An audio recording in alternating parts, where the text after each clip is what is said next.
Another year of collecting and my first full year of doing YouTube. It's been amazing and can't really describe the feeling just because I've been kind of on vacation mode for the last 2 weeks, taking a break, watching a lot of TV, of course browsing watches online. But before the year wraps up, I wanted to do my state of the collection for 2024, just to share with y'all my journey, keep you all up to date. And without further ado, here we go. I broke up my collection into 5 categories. The first is most worn watches of the year. Second is in rotation. Third is forever mainstays. Fourth is newest additions. And fifth is never wear. Pretty self-explanatory. So let's run it from the top. I would say my most worn watch of the year was my Seiko Prospex Marine Master Reduced. This is the GMT version. This is still my favorite watch in my collection. It's my default. It's probably the one that stays on my nightstand and doesn't get put in a box. I did a review of this watch, and there's a lot of watches that I love, and there's a lot of watches that come close to grabbing my attention as much as this one, but for me, this one is just, it kind of checks off every single box. The robustness, the design, the heritage behind it, the GMT function. Seiko is my favorite brand. I do have a lot of connection with this watch, you know. It's just one of those watches that I plan to keep for the rest of my life. But yeah. Marine Master Reduced MM200 Seiko GMT. Next up on the list for most worn in 2024, this is my Tudor Black Bay. Steel and gold, Heritage 41, 79733, I believe. Not really paying attention to reference numbers for this video, but I think we're going on almost 2 years of ownership. It is one of my favorite watches still in my collection. It's something that has a lot of meaning to me because this was a gift from my wife for our 10-year anniversary. I love wearing this watch. I love the conversations that start with this watch. I just love the build quality. I love what Tudor stands for as a brand. Everything about this watch I feel like embodies me as a person, who I am. This is a luxury piece that I feel like that I can beat up a little bit and just wear as a daily. The bracelet is complete trash now at this point, but that's not stopping me. I love wearing this watch every day, and it's something that I'll probably end up keeping forever unless Tudor makes newer 41 that's like METAS certified with the updated case. Then I might consider flipping that and going for a newer reference of this watch, but for right now, this is amazing. Okay, next up on the list, this is probably the third out of the most worn watches of the year. I'm a photographer, filmmaker, I work in production. It's a lot of manual labor, a lot of equipment. So tool watches and divers watches, that sort of robust characteristic is kind of a requirement for me for my daily life, for my work. This is a Raven Endeavor 2. I received this watch as a gift from my nephew for being a best man at his wedding. It's very meaningful to me. I love this watch because of the depth rating at 500 meters, and it's super thin considering it's only, I believe it's 12 millimeters thick. Really nice dial to bezel ratio. This is a watch that I'm not afraid to get beat up, and it's something that I love wearing. So Raven Endeavor 2. This is the third watch out of my most worn watches category. The next category is the in rotation category. This category is watches that will sometimes pop on if I feel like switching it up. This watch is the Seiko SKX 007. This one has a bezel mod with a Islander 5-link bracelet. This watch is obviously classic, something that you don't really need to speak about. I mean, anybody that's in the culture knows what this watch is, knows the significance of this watch. I personally love this watch just because it's just a good default place, and I love the modifications that I did to it. I'm very proud that I can say that I own an SKX, and it's something that I plan on keeping for the rest of my life.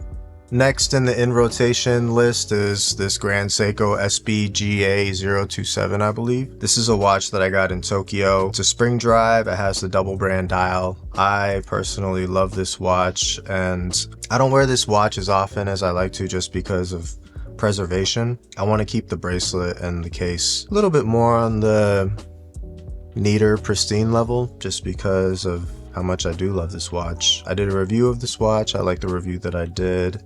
You can watch the review to find out more, but I think this is a Grand Seiko from 2009. I was speaking with Joe Kirk.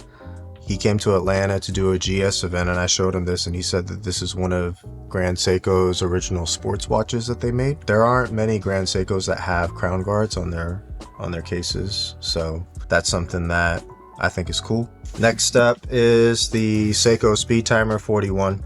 I went through a phase where I felt like that I wanted to sell this watch or trade it for something. My goal for a chronograph is to own a Tag Heuer Carrera glass box, the newer silver dial Panda. That's what I'm kind of aiming for, hoping that I can get that this year, coming up in 2025. But once I started considering selling this, I just started to fall in love with it again. It's also my best performing video on YouTube, so it's kind of symbolic. The review that I did for this watch, it kind of gave me confidence and helped me to believe in myself as a creator. You can find that video on my channel. The more I look at it, you know, the more I just continue to fall in love with it. I'll pop it on every once in a while. It is solar quartz, so it's one of those watches that if I'm in a hurry and I just need to pop something on real quick, this is usually one of the first watches I grab just because it's always on time. And, you know, it's no fuss, and it's good looking. Next up in rotation, these would be like the two watches that I have in my dress category. This is my Rolex Datejust. It's a U serial from 97. This is a 36 with the fluted bezel, has the diamond baguette indices. I absolutely love this watch. This watch to me represents kind of a coming of age. It's the watch that I've always wanted ever since I was a kid, you know, growing up watching gangster films or seeing, you know, rap stars. I'm a big hip hop dude, so like seeing rap stars that be wearing like, you know, Rolexes, talking about their rollies. Like this is kind of a full circle moment for me. The Cyclops, you know, the gaudiness of it, the Jubilee bracelet, everything about it is just so symbolic for a sense of accomplishment. Just being able to be in a place where I can have this watch and I can have it in my collection and I can wear it. Also, the U serial being from 97 is the year that my father passed away, so it's very symbolic for, you know, having my dad with me. If I never own another Rolex, I'm really happy that I at least have this one to commemorate a coming of age for myself. This watch, I just did a review on this watch. It's my first Christopher Ward purchase and acquisition. That was a group gift from my wife and a whole lot of my friends that contributed to buying me this masterpiece of a watch. I completely am utterly floored every time I look at this. I love this watch so much. I believe that this is one of the most evocative watches ever created. I think the design, what it represents, you know, my fascination with space, my fascination with watches, and having something that I could wear to dress up that is a great conversation piece, and it's something that always catches the attention of people when they see it. You know, when I'm at weddings or when I'm at events, it's a beautiful watch, and I think Christopher Ward is one of the best watchmakers that have come up out of recent time, one of the best independent brands. I just did a review of this watch, so if you want to learn more about it, check the review in the channel. But yeah, this is my C1 Moonphase. The forever mainstay category is watches that I don't really wear, but I feel like that I need to keep because of the personal significance that they have in my life. The first one is going to be my dad's Omega that my mom gave me a few years after he passed. I don't know much about this watch. I need to get it serviced because the movement stopped working. which I plan to do hopefully sometime soon. I don't know what year this watch was made. If you know anything about these, or if you have any insight, please drop all that info in the comment section below, because I'd love to learn more about this particular Omega. But this is my dad's Omega that I just keep in my watch box as a symbol of him in my life. That, you know, just brings me a lot of joy when I look at it. Next up is, this is my moon swatch. I never wear this. I think I wore it like twice this year. I don't really wear it that often. Even if I sold it, it's like I probably won't get anything for it at this point, so I might as well keep it, and it's a gift from my wife. Next up is, this is kind of the watch that kicked it all off for me. Back in November of, I think it's November of last year. My first watch review video was of this Sternglass Marus. This was the first watch that I purchased as a replacement for my Apple Watch when I first started getting into watches, like for real, like getting into, I've always worn, like I have like old Seikos from when I was in like high school and college, but this was the first watch that I bought when I started doing research and started learning about micro brands and like the whole culture and everything. This watch to me represents, you know, just like an introduction into the culture, and also an introduction into me being a YouTube person and a content creator for this platform. My channel means so much to me now, as I've been working on it for the past year. And you know, whenever I look at this watch, it kind of represents the beginnings. It always takes me back to that first time that I was editing and shooting and thinking of ideas and concepts for videos. So this is something that I'll probably keep for the rest of my life. This next category is called newest editions. This is Ocean to Orbit Latse. This is a limited edition from the brand. I got this actually sent to me as a gift from Sid and Dave. They hooked me up for doing a review and unboxing of the Latse when they were doing like the first round of promo for this particular watch. I absolutely adore this watch. This watch gets so much controversy. It's funny how like watch enthusiasts online, they almost like chastise you for having your own particular taste. I honestly don't care. I love this watch. I think that it's a great watch. I think it's a great design. I think it's simple, sporty, elegant, has the perfect size, and it just does so much for me when I look at it. Kind of fulfills any desire for me to own some sort of Aquaterra. Has a lot of personality to me. A lot of people online don't feel the same way, but that's whatever. Next up in newest editions, this is my Suyosa Small Second. I bought this for a review. I just did a review of the Suyosa and the Zenshin for the channel. I personally like this watch a lot. I don't know if I'll end up keeping this watch. Might put it up on a marketplace or something eventually, but for right now it's just chilling. My latest, and I would say my most exciting acquisition, is actually the watch I'm wearing right now. This is a white dial Alpinist. It's a Prospex. It's a more modern Alpinist. I traded my homie Jason for the Zenshin, the Citizen Zenshin Titanium that I just did a review on. Jason, or somebody else, another previous owner, actually replaced the crystal and took the Cyclops off, which I kind of wish it still had it, but I appreciate it without it as well. Just makes it much more cleaner. You know, I've been on the search for finding a field watch to add to my collection, and what better field watch than like the ultimate field watch. The Alpinist is definitely up there for best field watch. I'm starting to fall in love with this the more I wear it. The size and everything is great. I thought that the crown guards and the crown jutting out a little bit would bother me, but it doesn't. Moving into my never wear category, I'm actually surprised. I thought that I would wear a G-Shock much more than I do, but I actually don't. I don't ever wear this watch. It's like, I got this in Japan at a boutique in Harajuku, and I honestly just like never wear this thing. I think I prefer metal over resin. I think ever since I got the Raven, that just kind of turned into my do it all, beat it up daily. Pause. Yeah, I never wear this thing.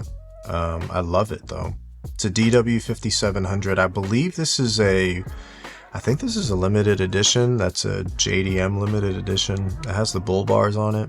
I do love this watch. I don't think I'll ever sell it. And you know, I think it's mandatory for every enthusiast to have at least one G-Shock in their collection. This is the one that I chose. Moving on, the JDM train of watches that I never wear that I have in my collection. This is my Seiko Jujado design Rider's chronograph that I bought from that same boutique. This is a limited edition. I believe this is 823 out of 1500. I love the way this watch looks. I love the retro aesthetic of this watch. I love that it's functional with the 15-degree slant on the dial.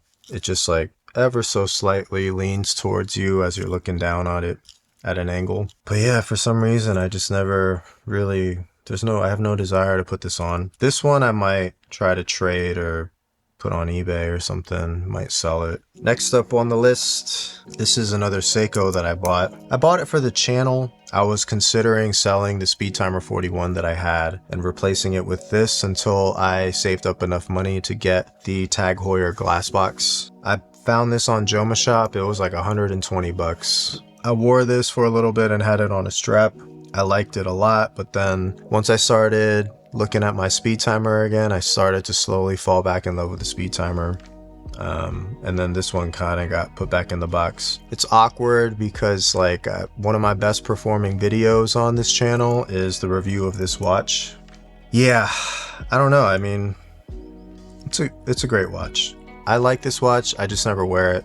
Coming up is, these are vintage watches that I acquired on eBay. Yeah, I don't know. I never wear this thing. But I do love the way it looks.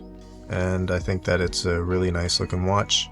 The last watch in my collection, this is a Seiko 5. Has that classic cushiony style case. I like the way this watch looks. For some reason, I just never reach for it anymore. But that doesn't mean that I don't like it. I think it's cool. All right. Let's do a count. Let's see. We have 1, 2, 3, 4, 5, 6, 7, 8, 9, 10, 11, 12, 13, 14, 15, 16, 17, 18, 19 watches. It's been an amazing ride. And I'm just so thankful and so humbled by everybody that watches my videos. I think that, you know, it's not really something I do for like the views or for any sort of attention or notoriety. For me personally, it's just kind of a personal log and diary or like a journal that I kind of keep for myself. My goal is in like 20 years to just look back and just have a whole collection of videos that I put up talking about something that I'm just really passionate about. Something that has meaning. You know, some of these watches in 20 years I might still have, I might still own. Being able to see me talk about them from the future it kind of excites me. That part excites me about the whole process of being a content creator and like building a channel around your hobbies or whatever. 2024 has been, it's the first time in my life that I kind of pushed myself all the way to the outermost limits of what time management is and was honestly never really burnt out. I got close a few times, you know, I started to feel like I was losing grasp of things, but you know, I held it together pretty good this year. I'm pretty proud of myself for that. And all the while still managing my production business and also doing a channel as full-time as I possibly could. My goal was to make 40 videos this year. I think that this would be video number 32 for 2024. So I'm like 8 videos off. It's not bad. You know, I'm taking that and learning what I can about it. Just trying to, you know, improve and see ways in which that I can make progress for 2025. And yeah, more watches, just getting to shop around, collect, and see what else is out there in the world, you know. All of that exciting stuff is always so important for me.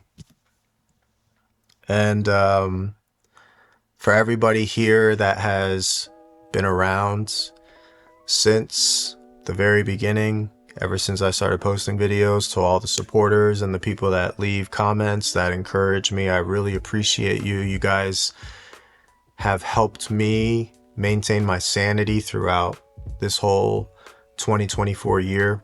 It means so much to me when I get positive and negative feedback, regardless of what it is. Just having people engage with the channel and have conversations, it just gives me so much, pumps me up, and it gives me a lot of energy, and I put all that energy into the content that I create on this channel.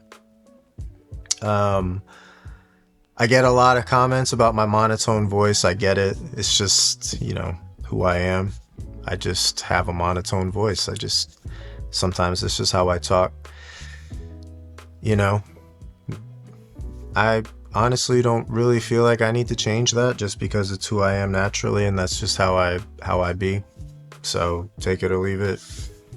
Yeah, and if you want to see some people get excited or like have some more variety in how they speak, then there's so many other channels you can go to. This is me, man. This is who I am. It's my vibe. This is how I do it. And you know, it is what it is. I don't really have any intentions on switching up, just keeping it real for myself. But I really do. I'm flabbergasted. It's amazing getting to see data and analytics and seeing how things can grow from nothing. And you know, I'm really excited on all the things that we're gonna go through together, experience together in the watch world. And I just want to say thank you. Thank you for making this year amazing, and 2025 is going to be even greater. Shout out to you, Jason, one of my OG supporters from day one, now my friend. We have exchanged numbers and text, and it's a good feeling. The review of the Alpinist is going to be coming up next, and Happy New Year, and I'll see you on the next video. Peace.